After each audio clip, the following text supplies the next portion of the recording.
Whoa, hey guys, it's been a minute. It's been two whole dang weeks since we did this whole stack thing. Did you miss us? No. I missed you. I didn't forget about you. Should we just go into like the Steve from Blue's Clues thing? I never forgot about you. I just want to let you know that. Oh, I'm here proud at of you. Stacked. I'm proud of you. I'm proud of all the things, all the changes in your life that you've made in these past 2 weeks without Stacked. Especially you, Milo, listening, because I know this has really affected you. And I just want to say I'm very silent. Sorry, Milo. Milo Williams. You're very silent. I'm very silent. Should I'm we, silently sorry about it. Should we catch the listeners up on what we've been up to the last 2 weeks? Sure. Nah, I'm good. I mean, Shut. I got new name of Jorb, so now I don't work at Prop House. I work at name of electronics company, namely Tech City. I'm a set designer, and I will be starting my job tomorrow, my first day. And it'll be a couple days from when this comes out, but I'm gonna be designing sets for ads about air humidifiers and air fryers. You know, Can we get scales. some air fryers in the chat? In the chat. I sure hope they give me some free ones. I would like another air fryer. Yeah. Yeah. So we Ethan, can... I do still find it really funny that like you being a production designer was kind of just like shoved onto you by Tori, and Yeah. here you are, technically professional. Like you are officially. Professional I'm at this working point. full time. Yeah. I'm working 40-hour work weeks as a set designer. And all because Tori's like, you work at the Prop House. PD my thesis. And I'm like, okay. Okay. So, like expected. But yeah, that's what's up with me. What's up with you, Chris? You've been working on some projects? Yeah, I mean, like most, it's been like this for a while now, but like it's like freelancing here and there, working as a DP, and sometimes like on camera team or lighting team, and the rest of my time largely. And I don't think I've actually publicly told anyone this, other than like within our friends and stuff. But like I am applying for a master's degree right now, so Yeah. working on all of those, writing essays and personal statements, which fucking sucks because I hate writing about myself. I don't know about you guys. I hate it. But yeah, so I've been doing that. But other than that, mostly just spending my time hanging out and watching movies and stuff. We can also catch them up on what movies we've seen lately, but Yeah. we'll come back to that. How about you, Brandon? What's anything new with you in your personal life, or just whatever? I'm working at Knott's Berry Farm, getting ready for Scary Farm. I did a Scary Farm preview last night. That was pretty cool. I got to go in all the mazes and stuff and get scared. It was really fun. It was really fun. Get scared. Yeah, Brandon, you well- said that they brought the little gray men back to the log ride, and that's They did. ugh, I don't know. I'm so excited. I'm so excited. Oh, I'm very scared of going back They're there. big. They're bigger than I remember. Really? That Yeah. that doesn't. Ethan, is Well, for is me. it the bigger ones scare you or the little one? Like, would you be more scared of one big gray alien or a couple of little gray aliens? I think the more the scarier. So I guess the smaller ones, one big one that's fine. But when they're all together as a group, like surrounding you, and about to probe you and feed you party food and stuff like that, that's where I'm out, That's where I Yeah. can't deal.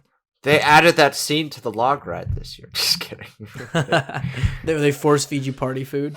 No, Yeah. stop it. I don't want it. There's one movie we can talk about that we all saw that kind of sort of relates to the topic of this episode. So originally we were gonna have this episode come out 2 weeks ago, because a certain movie, Shang-Chi and the Legend of the Ten Rings, was coming out, and we wanted to sort of celebrate that by. We heard that this film had some very impressive stunt choreography and fights, so we're like, why don't we do an episode dedicated to like just all the best stunts in film and just like 3 films that sort of represent stunt work in cinema. So yeah, but we've seen Shang-Chi now, and it's pretty fucking good, I gotta say. It's one of the biggest breaths of fresh air in the MCU, especially after Brandon and I spent a whole week watching all the MCU movies, the Infinity Saga.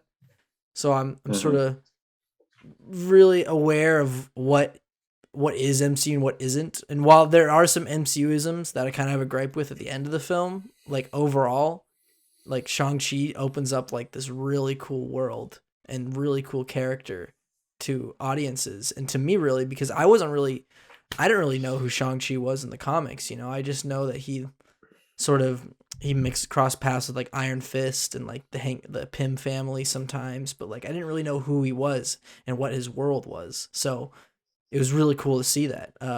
Chris, I know you were really looking forward to Shang-Chi. What did you think of the film? Yeah. I mean, I definitely share in a lot of people's kind of love for this film. That movie, like, well, first of all, that movie's just sheer existence was kind of a pivotal moment for a lot of people within the industry, just because, it was the first time an Asian lead was seen in a Marvel film, and to have that story kind of portrayed in that way and shown with this kind of like deeply rooted respect for like Chinese mythology and tradition and kind of the way it navigates its story about family expectations, stuff like that. Like a lot of that stuff is very much grounded in a lot of like contemporary like Asian culture. Like people have to navigate all that. And yeah, I thought it was great, like as you said, the stunts were fantastic. The Tony Leung, like holy, like what the hell? My God. Guy gives it a like. Either, I think you said it best. Like when we walked out of theater, we saw a poster, and it was just the character poster of the character he plays, Wen Wu. And I think you said like if there were ever an actor to portray someone who has the age of 1,000 years and like the wisdom, Tony Leung is probably the guy for the job, and he definitely was. This movie's great. It's been blowing up, internationally. Like I can't speak for very many countries, but at least in Hong Kong, a lot of people have really fallen in love with this film. It's very rare that I see on Instagram like people posting like pictures of their movie tickets or pictures of like the poster outside the movie theater or whatever. But everyone's just going nuts for this movie because, yeah, it's a big moment in like our culture that like finally you get an Asian as a superhero for little Asian kids to look up to. And that's fucking awesome. Yeah. Like, yeah. Brandon, you were also a big fan of this movie. Yeah, I think I liked it the most out of all of us. And I think that's just because I feel like that what the MCU was missing was another hero that wasn't just grounded in like a superpower origin story or like given his powers basically in a suit. And it was like, it felt earned almost. And the character of Shang-Chi is such like a beautiful amalgamation of like tragedy and like hard work. And I think that's great. I think the action in the movie is terrific. Like all the stunt choreography is great. And like, not only that, but like, I think the characters are really impactful. And you don't often see that, I think, in Marvel movies. Like, as much as like you may be emotionally connected to them, I don't think I've ever been like as invested in a character in their first solo movie as Shang-Chi. And I can say that because I just recently rewatched all their films, and I remember maybe Captain America is the only one in a solo movie that I felt emotionally invested in. Mm-hmm. Yeah. So, yeah. But yeah, Shang-Chi was awesome. And next up, we have Eternals. So that's going to be big. That's going to be huge. Big movie. Very different movie. I'm so excited to see that. But yeah, so what we're doing to celebrate Shang-Chi and how great of a movie it is, we're going to talk about stunts. So let's just get right to it, shall we? But before we do that, of course, let's run down the rules of the show. Once a week, we set a topic or theme and go our separate ways to construct our own 3-film stack. Then after a week, we come back here on the podcast and share our own stacks of 1 film at a time. Then at the end of the show, we will mix and match our 9 films to make the ultimate decision on what quintessential 3-film stack we are checking out of this hypothetical video stewer. Alrighty. I'm going first. Boo! Boo! No. I'm going with a 1920s film. You know, I feel like I know what you're doing. I think I know what you're doing. Yeah. To celebrate the history of stunt work, you got to go with a classic slapstick comedy because those guys were really the pioneers of physical comedy and like a lot of the stuff that they did required a lot of impressive stunt work at the time. So I'm going to go with a Harold Lloyd film. It is 1923's Safety Last. Might be my favorite Harold Lloyd film. Just a great, funny film about sort of lying your way through life, faking it till you make it. He's sort of balancing working this job at a department store and trying to impress the woman that he loves, and doing that back and forth gets him into these hijinks and stuff like that. And the physical gags in this movie are really good, that show off an incredible prowess of Harold Lloyd as a physical comedian and the stuff that he would do. And this all sort of comes to a head in the final scene where he's getting chased, and it's that iconic sequence of him climbing up a building. And at the time, that was just like something super impressive and dangerous, because there was no like wire work or anything, you know? It was just him climbing up a building and like dangling off a clock and stuff like that. And although like, sure, it wasn't like a real building, like they had a mattress, like there's behind the scenes stuff of how they pulled off the sequence, but like still, it's still pretty impressive how high he climbed, you know? And just the type of stuff that he had to do. So I just wanted to celebrate silent film stunt performers, the history of Hollywood and stunts, by talking about this film first. Have you guys seen Safety Last? What do you think? Nope. No? No, I haven't either. Oh, okay. Well, let's talk about stunt work in silent films then. What's anyone have some examples that come to mind of some insane stunts? Anything from Buster Keaton. Yeah. Because Buster Keaton does, insane. like he really does become like the poster child for, I think, a lot of the, I mean, like everyone knows Chaplin, but Buster, I feel like, tends to be the most physically like intensive of the bunch. But nonetheless, like, I mean, like Ethan, Safety Last, like that, there's the iconic clock tower scene. And I think this was kind of the textbook original version of like optical illusions in film. Yeah. And like how they used like forced perspective to trick the viewer into believing that Harold Lloyd is truly hanging like however high above the thing. But I think like that's the amazing thing about stunt work. And I think something that a lot of misconceptions about stunt work is that like stunts don't have to, of course they are inherently dangerous, but they don't have to actively endanger the performers in order to be recognized as great. Mm-hmm. Because of course these are human beings, so there are safety protocols in place and stuff like that.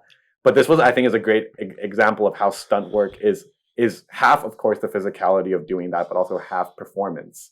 Because if you're not performing physically, you're not selling the stunt at all. And I think they do such a great job especially in the 1920s, of like kind of messing with that and finding a way to like create these kind of larger than life set pieces in safe ways, but also like in ways that are incredibly daring and really do some amazing things with the craft, and really give, like you said, they give birth to the craft in this era. And yeah, I think stunt work kind of was born from silent comedians. How about you, Brandon? Like I said, like I think Buster Keaton is like the innovator almost, because like if you look at his stunts, like I feel like with his he didn't use as much forced perspective or trickery. Like he literally did the things that were in the movies. Mm-hmm. Like there are times where he just ran across trains, and there's that famous shot of the house falling and the doorway landing. Yeah, perfectly. Right where he's standing. Yeah. Yeah. And it's like that stuff to me is super impressive, because back then, of course, there was no photo visual trickery other than that of forced perspective. Right. Or speeding up something through the camera. Mm-hmm. Like for example, like in Modern Times with Charlie Chaplin, he didn't actually go through those gears very slow or whatever. Sped it up. They're not real gears, you know. But with like Buster Keaton, it's like I feel like there's like a danger to it, but it doesn't have to be dangerous to be impressive, because there's even stuff there with his clumsiness that is kind of funny, the funny stunt work that works for his whatever stick he has, you know. So I like it. I like the choice. Okay. Alrighty. Chris, let's talk about your first stunt movie. Cool. I am going to pick a movie that I would say is probably my favorite movie with any kind of combat, stunts, anything like that. Mortal Some of the most Kombat. yeah, it's Mortal Kombat. No, it is some of the most magnificent direction and choreography I've ever seen put to film. It is Gareth Evans' 2011 action film, The Raid. Double stack. Oh, wow. Okay, that was fast. Or if you're from America, The Raid Redemption. Yeah, okay, so what is this movie? This movie is all about this one guy, and he is part of this elite team sent in to take down this criminal in this giant, like, building. And it is, like, this movie, I would say, in probably the most complimentary way, is structured like an arcade video game. Yeah. The film is constantly hopping between high tension and breakneck intensity and never stops. It's such an easy movie to be engaged with because on an emotional level, it doesn't do very much, but on a primal and physical level, it really is engaging. You're constantly gasping for air alongside these characters, which I feel like is a hallmark sign of an excellent action film. These claustrophobic hallways, machete walls, the drug labs, the torture chambers, it's all there, and like the set pieces are fantastic. It's a little short on story, but beyond that kind of hollow seeming exterior, its action sequences are so engaging that like you don't really need much. I feel like in a way this movie was kind of a precursor to like that John Wick style of storytelling where it's kind of like you're kind of hyper aware that this is an action film and that's all we want, and it's kind of meant to feel like an experience rather than like a whole compelling larger narrative. But yeah, it's fantastic. I think it's adrenaline fueled and absolutely thrilling. It's fantastic. Brandon, you double stacked with me, so what do you think? I mean, people get thrown to the ground in this movie or thrown off ledges in this movie. And that's no way that's CGI, you know. That's real. Yeah. You know, that's real people taking a beating, you know, and it's, I don't know if that's, because I haven't seen the behind the scenes stuff for it. But I would say it's not really like, sorry, my mouth is hot. I ate a Taki. You're pathetic. A Taki. I'm well, so I had sorry. a whole bag. I had a whole bag. Takis, so, I'm faint. Why? Not recommended to do during Why the are you eating? podcast. I had to finish the bag. I didn't want it to get stale. It's gonna get stale in an hour. You're gonna just wait an hour. I've had it for 2 days. But it was open. That 1 hour. God damn you! Pull yourself together, man. But what I'm saying is it's super impressive what they're able to do in Indonesia with this film in the Southeast Asia, because I think typically Southeast Asian film, it's very hard to find films that have stunt trickery that's hidden, but here it is hidden so well.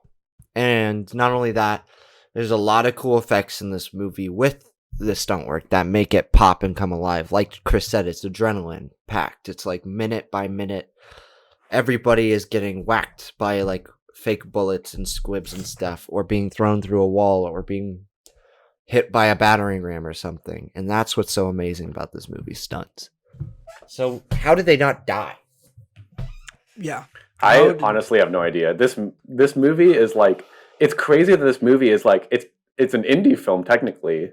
Yeah. And like was produced for a budget of I think $1 million roughly, and like they're able to accomplish such a, like, of course, you know, there's the grittiness to this film that like you don't really see in a lot of like larger budget action films, because I feel like with larger budget action films they kind of try and, you know, buff out the rough edges and kind of keep it clean and beautiful and tactile.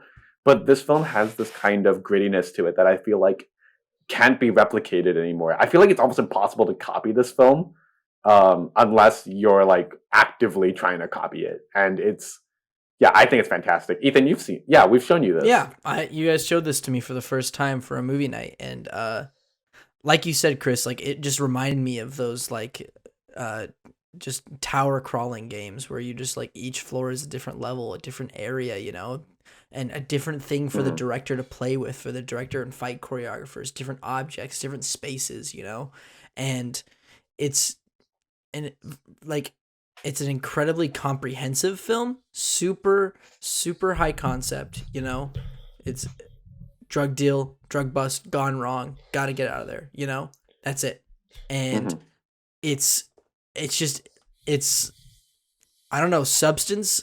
It's the perfect balance of style and substance, you know, because like the stylization is big and the substance is like the substance itself is through the stylization, you know? Like usually they don't really work together like that, but for films like The Raid, I think it really does. And it's just such a fun movie.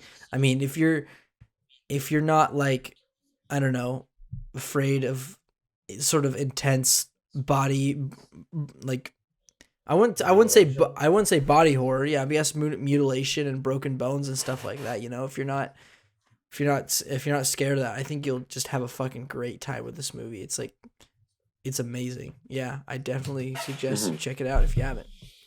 Alrighty, so that's the first round because that was a double stack. Let's go back to me with my second pick, and No, thank you. all right, so we'll go to Chris for his second pick. Yay!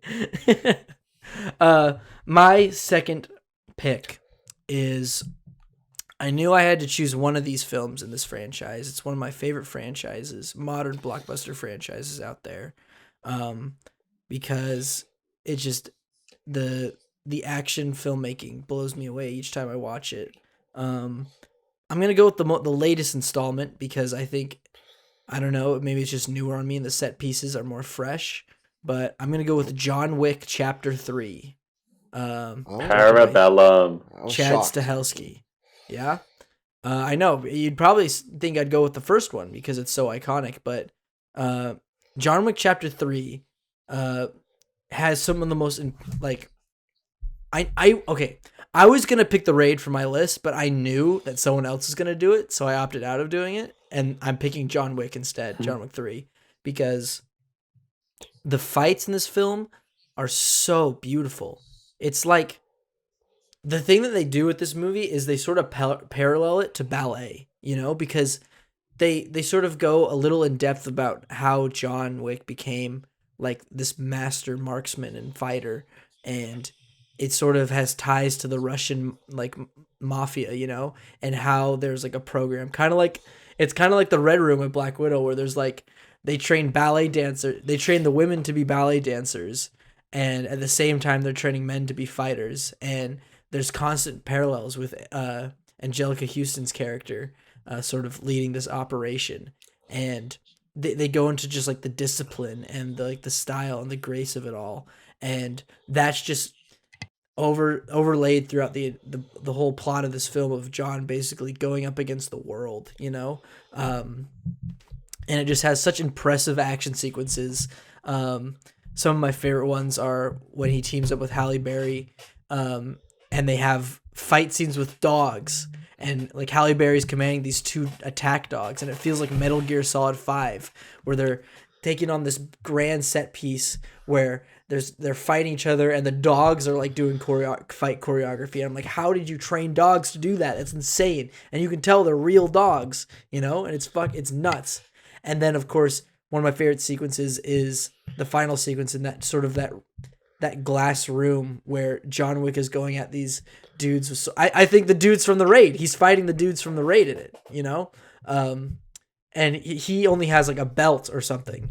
And it's such intense. It's completely comprehensive, just like The Raid. I've never seen action shot so clearly. You know, they don't rely on shaky cam at all in these films. It's just, what's there is what you get, and what you get is a really good time with some impressive fight choreography and stunts. Brandon, you haven't seen the other two John Wick movies. You only seen the first one, which blows my mind. I don't know how you've gone this far without seeing these. Chris, I know you've seen John Wick 3. What do you think about it? Yeah, this is definitely like, this movie especially, the third one has definitely grown on me a lot since I first saw it. like the funny thing is like I said, this movie reminds me a lot of The Raid, like in the sense of its structure and the way it kind of goes about its plot. I think it's really interesting. I think one thing that I really want to compliment this film on is the world building. This kind of underground criminal like craziness is really something that like it's kind of hard to comprehend maybe when you first hear it, but the way that this criminal underworld functions is really interesting. And I think that's kind of what has kept me going on and on with this film, because like this world is so interesting, and on top of that, yes, you get some amazing stunts and it's fantastic. Like you said, Ethan, the choreography between not just the fighters but the fighters and the camera is fantastic. You can tell that the DP was definitely there when they were doing stunt rehearsals, so that they can figure out like where they're moving and stuff like that. I watched clips of this recently with my roommate because he was watching and I would dip in and out of the living room. But I noticed this one thing in lighting. There's this one kind of light called quasars, which are these long bars of light. Yeah. And if you watch this movie, you will notice how much they use those lights in the shots, because they are literally everywhere. I bet you can make a drinking game and you'll be blacked out by the first 15 minutes. Yeah. Anyways, Promise. more to the promise, honestly. But yeah, this is a fantastic film, a great modern action film that I think for many people is like incredibly entertaining, but also like I think the film also recognizes that yes, this is an action film, so we're gonna care about the fights and stuff like that, and we're gonna also give you a narrative that you can follow along, but you don't need to be crazy emotionally invested, because it's an action film. Like have fun with it. It's not like, I think the film is so aware of what it's doing. In a weird way, I kind of like I've always kind of felt like films are at their best when they know exactly what kind of film they are. And this is a great example of that. Yeah. Brandon, can you tell me why you haven't seen these John Wick films? Like, what the fuck? I'm not interested. Why? Why are you not interested? Because I didn't love the first one. I enjoyed it, but I didn't love it. So it's not something that I'm necessarily looking forward to the most. But you didn't love the first Fast and the Furious movie, and you've seen all of those. Yeah, but I did that for completionist sake, not because I like those movies. Why don't you do this for So, dude, completionist why sake? don't you It's do this less. for It's completionist less sake? movies. It's just 2. Yeah, okay. Okay, we got to do a John Wick marathon soon. I don't know when, now that I'm starting to work. Oh, that is the next one, because you asked me, what's our next marathon? Maybe Yeah. that should be it. That would be a great triple feature to do. I'd love to do that. Okay. That's a great stack. Yes. And just 3 John Wick movies. Are the most quintessential John Wick movies. John Wick 1, 2, and 3. Chris, go into your second. Go into your second pick. All right. Well, let me just say this then. In the immortal words of Nick Frost, Super Cop, meet the cop that can't be stopped. Pretty good. I picked Police Story 3 Super Cop, directed by Stanley Tong in 1992. That was a mystery. Yeah. What if I told Hot you Fuzz. it was a Hot Fuzz?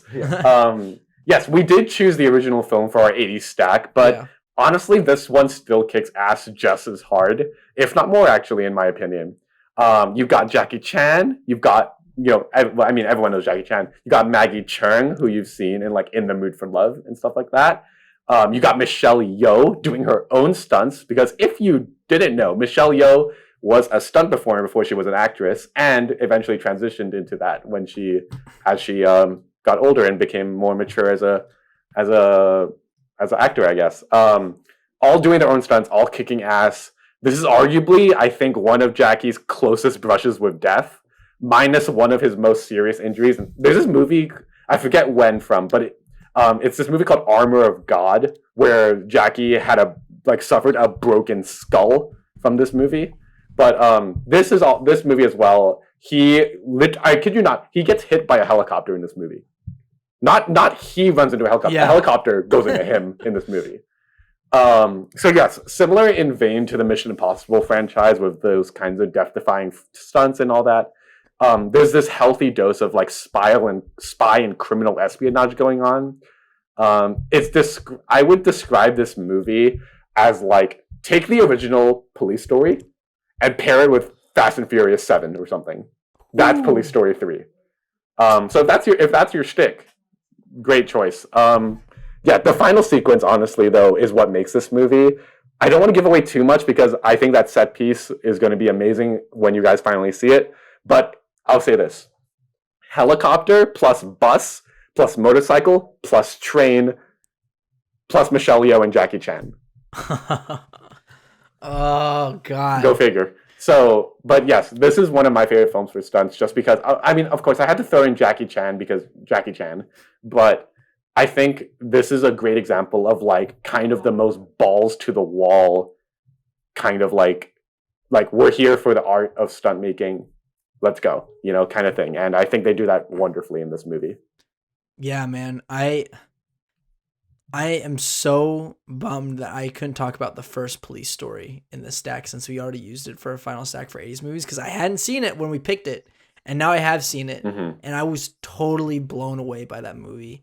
I love Jackie Chan and just all the shit that he does there. And it's so impressive. And I can't even fathom how it's turned up to another level for Police Story 3.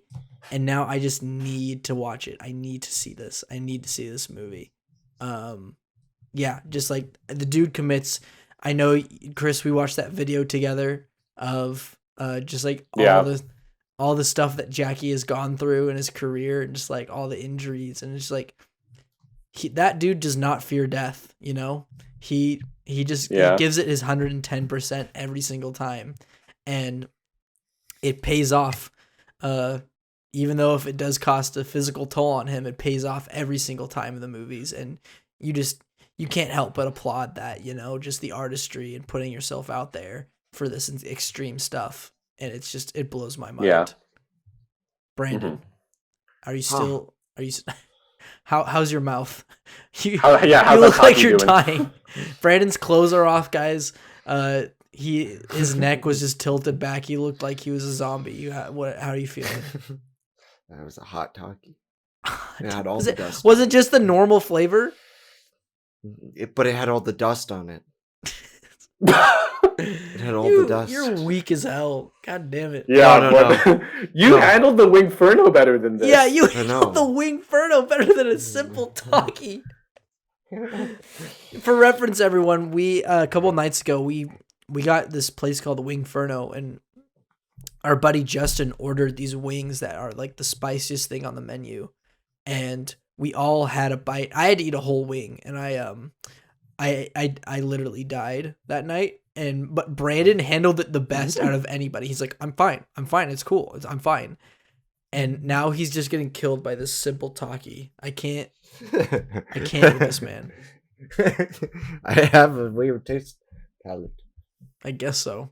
Anyways, what do you think about Police Story 3? I haven't seen it, so what am I supposed to say? Jackie Chan's an impressive man. Okay. That's all I cool. gotta say. Yeah. That's all there is to say. That's all there is to it. Yeah, thanks for coughing into the mic. Thank you. I'm gonna have to Sorry, I just or maybe I'll keep that in now because I'm just so pissed. No, Brandon, you shouldn't be pissed. We should be. I'm pissed that you handling this talkie like a little bitch. What, I handle Wingferno good and you give me praise, but now you give me bitch? Oh. Yes, because it's a talkie. What the fuck is wrong with you? Artificial flavoring is different from real flavoring. Oh, okay. All right, talk about your second movie, you weirdo.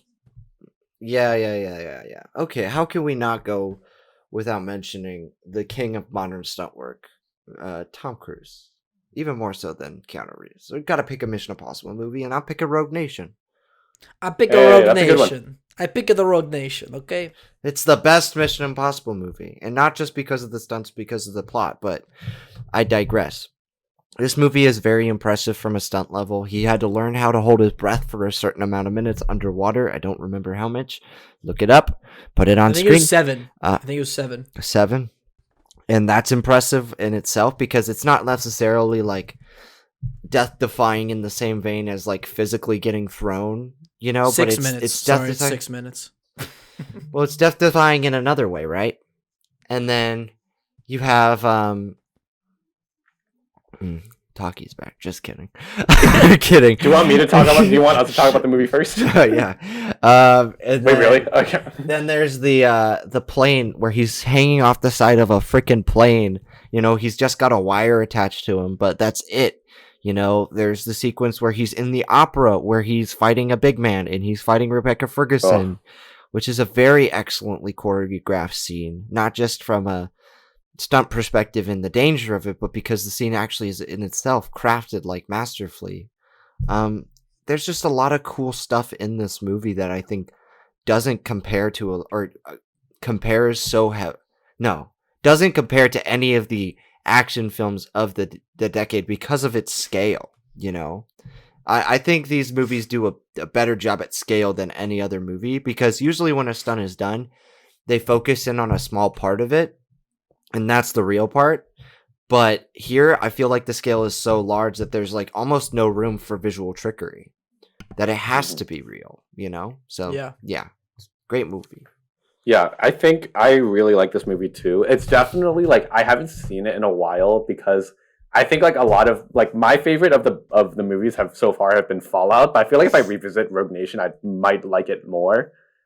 This is a fantastic film. Like you said, Brandon, that opera house sequence is choreographed and shot, and like just the filmmaking that goes behind what was seen that in that sequence, like every department, cinematography, editing, production design, acting, movement, and just all that stuff, like it's so incredibly well orchestrated that like it kind of becomes a miniature like film all on its own, right in that little centerpiece. And like, yeah, this movie has great stakes. The action is fantastic. They do some incredibly daring things and dangerous things.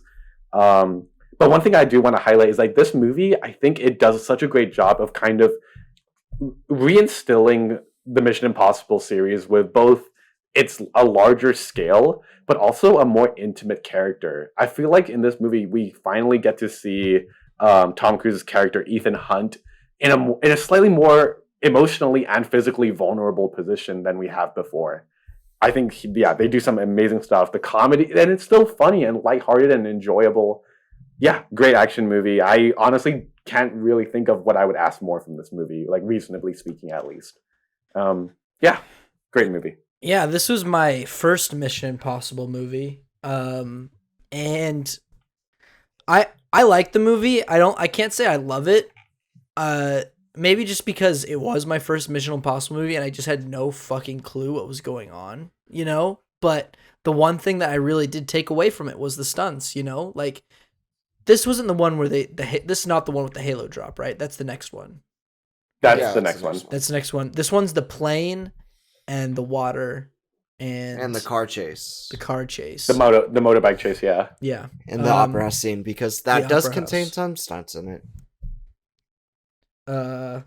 Yeah. I don't know. Just Tom Cruise, kind of like Jackie Chan. He'll put himself out there for his work these days, you know? And, at his behest, sometimes cancel. Oh, was this the one where the production was delayed because he broke his foot? Or was that that was the next one. That's Fallout. I have a hard time differentiating the Christopher McQuarrie ones. They feel so similar. But yeah, having only seen them, I've only seen two. I don't know. Having only seen the ones directed by. I don't know. So they're all the same to me. Yeah. Fun stunts. I want to ride on the side of a plane. He was kind of like Sonic the Hedgehog. It was cool. So yeah, okay. All right, let's get to the final round here with our last stunt picks, and this might be an out of the box one. I don't know. I'll let you guys think. But I picked a movie that's all about stunts and stuntmen and doing crazy shit. I am, of course, picking a Jackass movie for my final pick. I'm picking Jackass 3D. That's right, baby. Double stack. Oh! Double stack. Triple stack! We all picked Let's we all triple stack. go! Wow, that The was a fast sacred round. triple stack. Is this the first time we've done a triple stack? When was was there another With time? me. Yeah, I think we With do you. a Studio Yeah, no Ghibli shit, it was with triple you. stack, I think. It was with No, but it wasn't with me. It was with the guest. You did it with the guest. Oh, It was it Jack. was- We did it with Ghibli, I think. Oh, it was you, Was me, it and Ghibli? Milo? Okay. It might have been. Was it that? I think. Yeah. Or you, Diem and Joey. One of those two. Yeah. It was with the guest. But this is the Okay, first but core. Jackass. And it's specifically Jackass 3. I'm glad we can all agree on that one because today I went through every single sketch and bit, and I sort of compiled which one was like which movie had the most insane shit, and I had to go with Jackass 3D. Like the jet turbine and how they just throw themselves in front of it, the poop cocktail real. supreme, the human cocktail. Come on, bro. It's like this is sort of a facet. I've done comedy stunt, I've done action stunt, and now I've done this is like both, where it's just straight stupidity, people who have no regard for their safety or their lives, just doing the most dumb shit that it's just hilarious, And there's no sort of structure to these movies, the Jackass movies. You just watch these guys do dumb shit, and that's fine, that you'll have a good time. You'll have a good time doing it. And I don't know. And there's sort of like a heartfelt one to this one because after this, one of the members passed away, and just it's also sort of a celebration of their lives, through the credits. And it's just it makes you feel good, and it just grosses you out with just the weirdest shit that they do. Chris, I remember showing you Jackass 3, me and Brandon showing it to you, and you were kind of lukewarm on it at first, but then I think the movie really stuck with you. So, what do you think about Jackass 3D? I will bet you that this movie will rise to at least a 4 stars if I rewatch it. But I'll leave it at 3 just because I'm not sure right now. But It's so funny. yeah. So yes, this movie is definitely. Were we watching Snake Eyes right before this? Did we? I think Was this it was Snake after Eyes right Snake before? Eyes. Yeah. Yeah. Okay. So let me explain to our viewers what my thought process was after this movie. So we go to Snake Eyes and we're physically violated. Because that movie is a lot. It's bad. Yeah. It's terrible. Assaulted. But anyway, so I remember we left and I honestly walked out of the movie feeling both as someone who kind of is really into the Arashikage clan mythology and shit like that. I was just kind of ugh. And I walked out kind of all right, I need hopefully we can watch something kind of fun and just get my mood boosted. And this was perfect. So yes, I had no idea what these movies were about getting into them. So I remember we just started watching and I was okay, so we're watching is this sketch comedy, but these guys just go nuts with it? And that's kind of what it is. It's Yeah. little clips of them just doing bunch of friends doing dumb shit. That's really what this series is. And yes, all the stuff they do is vile, disgusting, dangerous, terribly irresponsible.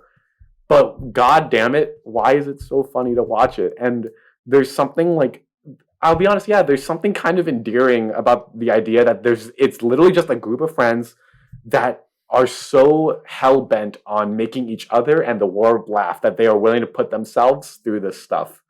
And there's something really heartwarming about that. And technically, yeah, this is a documentary. You're really starting to get a sense, and especially in this one, you're starting to really get a sense for who these people are, not just as stuntmen, but also as human beings. We see the kinds of jokes they like and stuff like that. And yeah, it's a wonderful, okay, maybe not wonderful, but it's an incredibly entertaining joyride of a film that really does kind of celebrate insanity, but Yeah. in the most kind of I don't know, you kind of me explaining it is never gonna get it across in the same way that you would get it if you watch it yourself, because yeah, I mean, and of course, this movie's not made for everyone. Not everyone gets into this kind of stuff. But I think if there were ever an award I could give to someone for their commitment and to like the physicality of stunt work, the only people I could think of are Jackie Chan, Tom Cruise, and the entire Jackass team. Yeah. So yeah, this movie fucking rocks. And I am, much like you guys, I am very sad that Jackass Forever was delayed to February. But when it does happen, it'll be fantastic. We'll be there, and I'm sure it's and going to be a we'll great time. Day one, we there. Day one, it's going to be an event movie. It's now the event movie of 2022. We're probably gonna go to it at the City Walk. Oh, yeah. Yeah, we got to go to Universal for They that. better play it in IMAX. That shit's got to be shot for IMAX. It is. That's funny. It was not shot for IMAX, but I think they know that everyone wants to see this movie, so they're projecting it IMAX, even though it's not made for it. Which Good. is kind of funny. Fucking good. I need to see it on the biggest screen possible. Brandon, you were the one who sort of introduced us all to the Jackass movies, you know? So Yeah. what's your take on I feel like Jackass? powerful. Yeah. I feel powerful. I'm an influencer. But the thing is like Jackass is so old. Like my dad introduced me to Jackass. Like he was like, "You ever heard of these movies?" I'm like, "No. I don't know if I'm really that interested." And then I watched it and I was like, "These are actually really good," you know? And I remember my dad and I just like bonding over it when I was like younger and getting into film, you know, like 16, 17, like at later years of getting into film for sure, but still, you know, developing. And these films are just so fascinating to just see people do like put themselves through pain, like Chris said, you know, and it's for everybody else's enjoyment, but their own as well. Like they're kind of sadistic and masochistic in that sense, in the way that they enjoy pain and enjoy like inflicting this upon each other. And there are times where this comes to a boiling point within all of the movies, but especially the third one. But like you said, like the stunts in this movie are incredibly,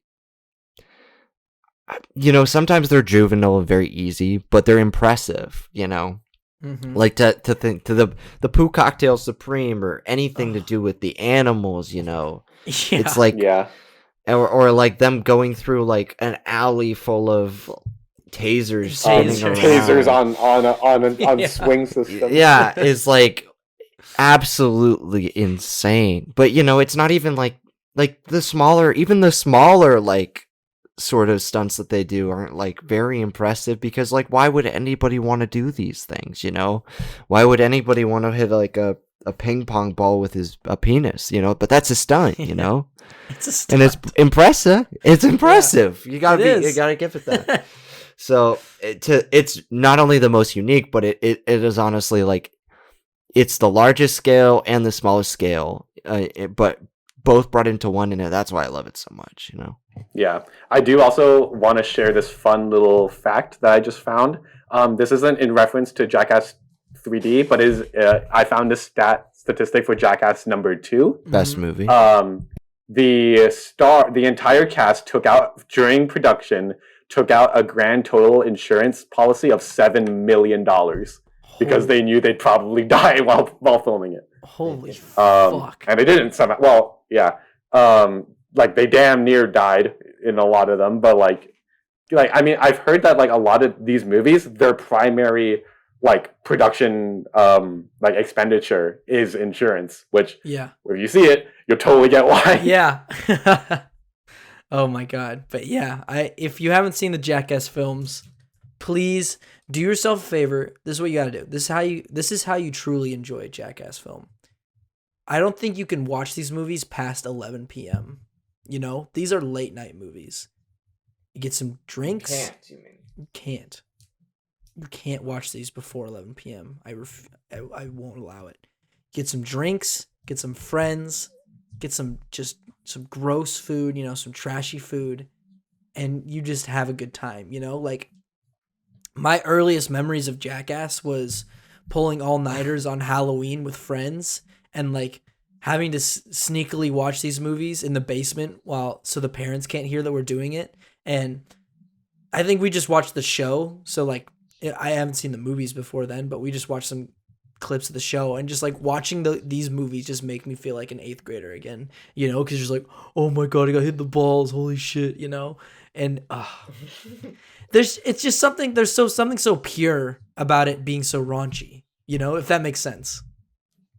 Like, I think it's honest, you know. There's something kind of like I mean, like, yeah, you like these are the kinds of jokes that you only make with your best friends. You know, you're not gonna go out in public and make poop, dick, fart jokes. Well, Well, unless you're unhinged, like Brandon. yeah. But like you know, it's like there is something there's an honesty and an authenticity to these films, which sounds really weird to me to describe Jackass that way. But like, yeah, it is. There's something really kind of down to earth about these guys because you know exactly. Like you know these guys. These guys are just fun dudes who just want to entertain you, and that's all there is to it. And That's right. yeah, they fucking own it, and that's awesome. Yeah, I mean, how could you not love that? You know, it's a very group centric movie. Friends just having a ball. You know, Guys I just think being dudes. there was something insightful I had to say, but I forgot about it in the midst of Chris' points that he was making. So yeah, I just got to mention that I had an insightful. All right. He was going to say something smart, but then the talkie came back up. You know? Don't you guys remember that one sketch in Jackass where they just ate one talkie? Wasn't that badass? What a stunt. Yeah, that insurance budget must have been insane. Man, it was crazy. All right. So there are our films. We got a good batch here, you know? We already know 2 of them, so we'll hash out. Oh, I have it. I have my insightful point. All right, fine, say it. See, I think it has to do with the time, you know, if the time of when Jackass came out, nobody was doing this shit and nobody was watching it if it was happening, you Yeah. know, like it was something maybe you did in your small town if you had nothing to do, right?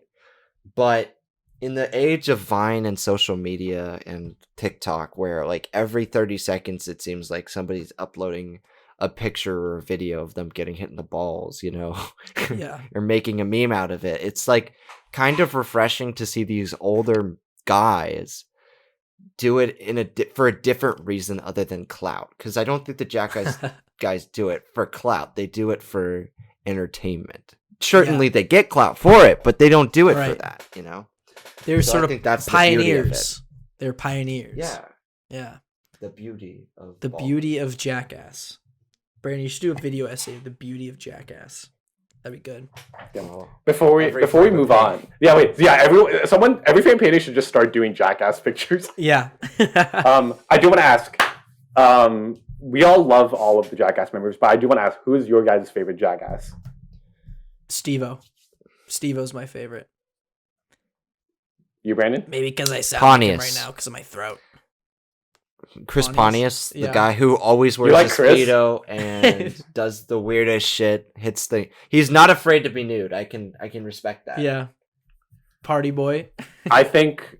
Ooh, that's hard. I love them all. I think they all bring so much like fun to the table, and all in their own kind of unique ways, which I think is great. I think mine is either. Can I say 2? I can't decide between 2. Sure. Yeah. Go ahead. I'm gonna say either Wee Man or Bam. Yeah.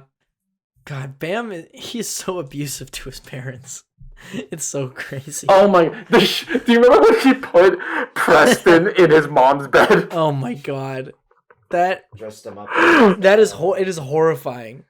They didn't even really dress him up, you know? They just Was this the movie where Wee Man 69 to Preston? Oh yeah, and they super Yeah. glued him together. Jesus Christ. Oh, and then they had to rip the hair out. God Oh damn my it. god. Oh. So good. So I've good. always felt like our group of friends is like very, very mild Jackass. Well, humor. we did a very, very mild Jackass thing with the wings and Mario Party. I felt like that was very mild Jackass, you know? Yeah, it's like if Jackass is 100, we're like at maybe 5% insanity. We're 5% like Jackass. Like we never really, yeah, we're 5%. Only Yeah. That's Johnny 5%? Knoxville laugh. That's Johnny Knoxville. Brandon, do your scream.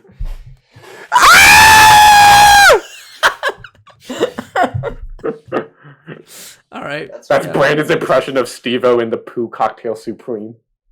You want to see my impression of me in the fart mask? Blah! Chadwick, shut up. One of my favorite things about like the Jackass movies is like, well, like honestly, no. So the Pooh Cocktail Supreme, like that stunt became like a meme in my head for many reasons. My But head. my favorite thing is like that fucking thing. I really like the idea of take someone who's incredibly quiet and sophisticated and be like, imagine like, hello, my name's Roger Deakins and I'm on the Pooh Cocktail Supreme. on the Pooh Cocktail Also- Supreme. Also, Roger, if you're listening to this, if I'm a famous cinematographer one day, that was just a little jokey joke for you. I don't mean that seriously. But are you down to do it, Roger? Come on. Let's Roger, talk. if you want to do the Pooh Cocktail Supreme with me, I'll do it with you. Ew, there's Wow. not enough space, Chris. That's the challenge, Brandon. He'll sit of the on his Pooh lap. Cocktail Supreme. Yeah. I want All right, I Santa think we to talked do it. enough Pooh Cocktail Supreme. Should we get to our Yeah, final let's stack? get to the I final want stack. Sa- What do you I want want? Santa to do it. Santa? I want. Ho ho ho! I- Pooh Cocktail Supreme. Hold Santa on. brought it. I want Santa to do it. I want Santa to do the Pooh Brandon, Cocktail. can you write a letter to Santa and ask for a Pooh Cocktail Supreme for Christmas? You just walk Awesome. outside and the whole catapult set up for you. Santa's like, okay, get in. All right, no more Jackass talk. Let's get to this final stack. So, before we do that, of course, let's run down all of our picks, starting with me. My picks were Safety Last, John Wick Chapter 3, and Jackass 3D. Chris? My picks were oh shit, what were my picks? Was The Raid, Police Story 3 Super Cop, and in the triple stack, Jackass 3D. Brandon. And I had The Raid, Mission Impossible Rogue Nation, and Jackass 3. I just realized we picked a lot of threes, third installments. I guess they have really good stunts. You know, they really nail it on the third try. I don't know, What? because we had John Wick 3, we had Police Story 3, Jackass 3D, Mission Impossible Mission Impossible 3 plus 2. 5. It's Mission Impossible 3 2, The Raid 1. The Raid- 1. The Raid 3 1. All right, so we have The Raid and we have Jackass 3D. What's something that we could have to help complement this, like, thing of stunts? You know, I think We've got Mr. Bean's Holiday. Mr. Bean's Holiday. We could do that. Yeah. Blockbuster. I don't know if you guys heard Ryan Urzi sneeze in the background, but maybe he'll pick it up on my recording. Well, that'll Anyway. be for the listeners. It's just a little treat. What were the other choices? We have Mission Impossible. We have John Wick. We have Safety Last and Police Story 3. I honestly, and here's my pitch. I'm gonna say Yes. Safety Last because Honestly, I can imagine Safety Last. Yeah. because it brings that historical value to stunts, whereas you Yeah. kind of have the modern stunt work with The Raid, and then you have like an alternative form, which is like real life stunts, like where it's like there's no like protections or anything with Jackass 3. Yeah. So you've got three very different kinds of stunt work being done. Yeah, here. I agree with that. Yeah, I think that's great because you have like that kind of origins and the founding of stunt work as like an art, and then you have like kind of like what, at least in my personal opinion, like with The Raid, like the height and absolute top quality of like stunt work and combat, and with Jackass 3D, you kind of have that, yeah, like that kind of like more down to earth, like, and maybe even more like, yeah, alternative version of how this is done, you know, and like Right. there's also kind of a human element to that. And yeah, I think that's great. I agree with that. All right. This is a great stack. How do we want to order it? So we go Safety Last, Raid, Jackass 3D. Safety Last, Raid, Jackass 3D. That's my pick. That's good. What do you Okay. think? Yeah. Okay. Okay. Alrighty. So this is Stack's official final stack of the quintessential movies with some of the best stunt work out there. Starting with 1923, Fred C. Newmeyer's and Sam Taylor's Safety Last. Harold Lloyd putting himself out there as one of the pioneers of physical comedy and stunt performance for entertainment. You know, this sort of stuff wasn't really seen on film that much outside of maybe circus performances, you know. But now it's been captured in cinema and it's an iconic film, and everyone knows the still of him hanging out at the clock tower, you know. It's iconic. and it changed the future of stunt work for the better. Chris, you want to go into our second film? Yeah, our second film is a film directed, I think, in 2011 by Gareth Edwards. Yeah, is that his name? Gareth Evans. Edwards did Godzilla. Edward, the Godzilla guy. Gareth Evans, The Raid, an incredibly exhilarating and heart-thumping action film from Indonesia, and probably the absolute height of stunt work, choreography, and combat in any modern film. And our last film. Oh, there it is. Of stunt work. Milo, I know you were waiting for that, so that's why I had Brandon go last. Jackass 3, a wonderful documentary that has stunts that are big, small, insignificant, and also very significant. Jackass 3. Alrighty. And that's it. That's the stacked. That's the episode, and that's the show, everyone. Are we doing gimmick movies next? Is it a stunt or a gimmick? I don't know. What is 1917 going to be on Can that? we talk about that? 1917? Yeah, can we talk about 1917 and its relationship with stunts? Yeah. So, in our writing about film class, we were proposed whether the one take is a stunt or a gimmick It's a gimmick. or both. It's a gimmick. It is neither. It is a quintessential part of what makes that film a real-time experience. It's It's not. not Ethan's favorite movie of that year anymore. That's all I have to say. It never was. Shut up. Okay. It was always Avengers Endgame. I don't know what you're talking about. You're a liar. Can't be trusted. You're a fucking. How's your talkie, you old bitch?